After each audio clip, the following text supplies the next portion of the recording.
Steve thought he'd been accepted to Hogwarts School of Witchcraft and Wizardry, but the school looked extremely run down, and the teachers seemed like bad people. Unexpectedly, the place was actually a drug lab. Steve thought it was a potion class, so he started chanting spells with the teacher. ¡Lávate las manos! ¡Lávate las manos! When Steve returned home, he'd also earned $2,000, which he gave to Roger. Roger casually handed Steve a wand, making Steve feel more powerful. But when Steve came home later that day, he not only brought back the money, but also the drugs. He'd wanted to practice potion making at home, so he'd taken some raw materials. Roger recognized what it was, and was sure Steve would be hunted down. Just as Roger feared, the gang had already tracked them here. Steve thought it was a parent-teacher visit, but Roger stopped him from greeting them. Then the men broke in. Steve was knocked down. Surprisingly, they thought Roger was the one responsible. Steve tried to save Roger with a spell, but it was completely useless. Roger was knocked out immediately. However, he landed on the supply Steve had brought, which instantly sent him into a powerful high. Then Roger began to fight back. He grabbed their weapons and fired repeatedly while taking cover. Roger fought back using all kinds of furniture. Unstoppable. In just a few moments, he killed everyone who had broken in. The crazed Roger kept shooting until he ran out of bullets. Seeing their chance, the remaining men prepared to kill Roger. At that point, Roger sobered up and became terrified. Unexpectedly, Steve was chanting a spell, and the broken ceiling collapsed. Steve thought he had finally learned real magic. What?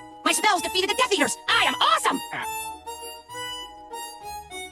That's right.